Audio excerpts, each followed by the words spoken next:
My name is Margaret Brodkin, and I'm the founder and director of Funding the Next Generation, which aims to create children's funds all over the state of California so everyone can have Beacon centers. And this is my Beacon story. It began in, I think, 1993 when I attended a conference of the Children's Defense Fund and went to a workshop that was given by Jeff Canada and Richard Murphy, who was really the founder of the Beacons, and it was on the Beacons, and it was inspirational, and I loved the idea. I loved the idea of having a community center inside a school. I actually then brought Richard Murphy out, who is the founder of Beacons in New York, to meet everybody in San Francisco, meet members of the Board of Supervisors, meet people in the foundations, meet people in our parent group, and people got inspired. So much so that we started a planning committee to plan for the Beacons, and so much so that Coleman's parent group, Parent Advocates for Youth, decided that this was going to be one of the things they were going to advocate for. So I remember getting them all excited, and Richard was excited, and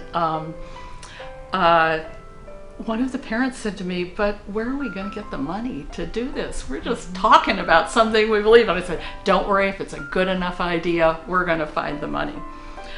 And I'm very pleased that now the Children's Fund is the core funding for Beacons, and I think it's the right thing to do with the Children's Fund, and it's exactly what the Children's Fund was set up to do.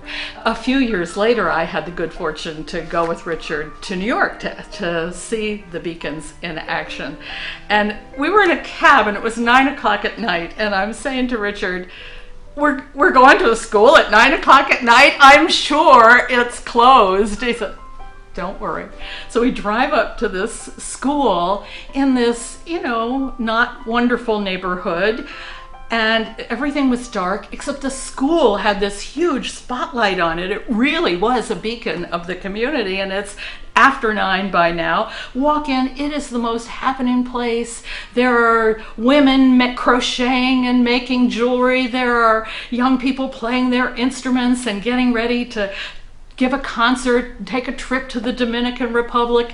There were people, greeting us. It was a wonderful place, and it inspired me yet again about what a beacon needs to be and can be.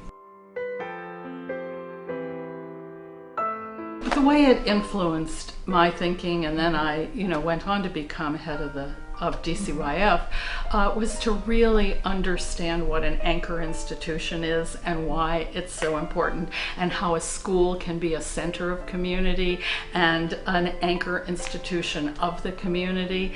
And that had a tremendous influence on work I did at DCYF and how we all began to see a lot of the agencies and organizations in the community and really understanding the importance of it being really for the entire community, driven by community needs, being multi-generational, being multi-service, and I think it has had a profound effect on the field. It's been this incredible journey, and the Beacons have become platforms for new ideas, for innovation, for creativity, for collaboration of services.